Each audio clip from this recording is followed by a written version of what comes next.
Hello everyone and welcome to today's morning report with me, Richard Perry, market analyst at Hantech Markets for 20th of March. The key takeaway we've got overnight is certainly of dollar strength, and that has come on the back of the Fed meeting that happened yesterday and the press conference that Janet Yellen held, which suggested that the Fed is contemplating tightening rates around about 6 months after the end of the taper program. Now, the taper program is forecast at the moment on the current rate of reduction of asset purchases. It's forecast to come in to end at in the end of 2014. So that would suggest that the middle of 2015 is when the rate tightening cycle could begin, and that has been that was taken by the market certainly as a hawkish move by the Fed, and subsequently dollar strengthened significantly. Also, equity markets pulled quite sharply lower, resulting in a down about two-thirds to three-quarters of a close lower on Wall Street, but also declines on Asian markets, and that has followed into today's trading in European hours with DAX, CAC and FTSE all lower significantly as well. The dollar strength that we'd seen is showing possible signs of a bit of a retracement in the early hours of European trading. Which is interesting because certainly that had a strong move to the downside. Sometimes you get a bit of an unwinding whilst traders then reassess their positions, and that seems to be the case at the moment, potentially there with cable slightly higher in early hours today.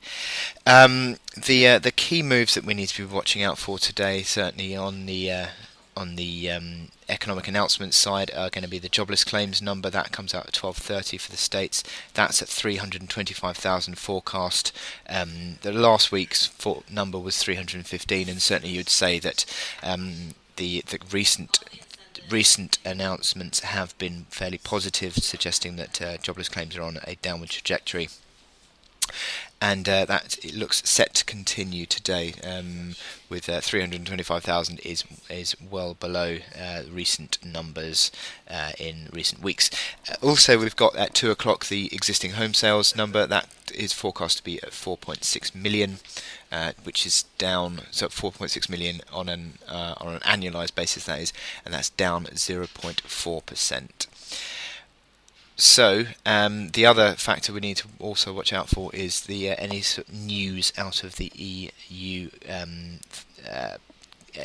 the European Council meeting that starts today for a 2-day meeting. The EU presidents, prime ministers and presidents will get together and will debate various topics, and certainly high up on that agenda will be Russia and the potential for further sanctions in light of Russian signing the annexation of Crimea. So it looks like early on they're going to possibly extend the number of individuals being sanctioned under asset freezes and visa restrictions, but also potential for Russia to be excluded from the G8 as well. So we wait for any sort of news on that today. My chart of the day is silver. Silver has been actually performing relatively better than gold in recent days. However, the correction is now gathering a bit of strength to the downside. The pivot line on silver has always been 2050, certainly in the last 9 months anyway. It's 2050, and that had been tested in early March. 2058 was the low, but then today, actually in the last hour, silver has broken back below that 2050 level and looks to be pushing it lower once more. The intraday chart will show that this is in the downtrend. It had been testing that downtrend, but now it's accelerated to the downside once more. These momentum indicators on the hourly chart are all in negative configuration. You would argue that the RSI on the hourly chart is beginning to get a little bit overstretched to the downside, so maybe that could induce a bit of a snap, a recovery.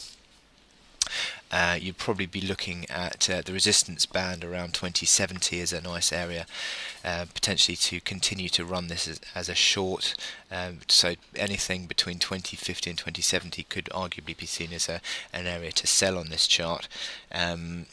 But further downside is likely, I think, in this picture on silver. Now we've broken back below that 2050 level. The support area comes in at between 1973 and 1990, so maybe that is the next area of support it's going to come back to. But you would argue also that maybe even this is still a bullish correction, with the MACD lines still above neutral. However, certainly the downside pressure is still in force at the moment, and you'd wait to find any sort of real support before you're going to be putting in a sort of contrarian near-term buy idea into the market. What we're also concerned with on this is you've got the high at 2216, followed up by that high at 2176. So the factor is you've got this 170-day moving average, which had been the basis of resistance through the downtrend, had become the basis of support, but now could turn into the basis of resistance once more. So that is also looming overhead at 2004 at the moment. So there's various signals that you could use in this silver chart. Certainly near term, it's a bearish correction, but ultimately it could turn out to be a buying opportunity within this base pattern that remains intact on this chart.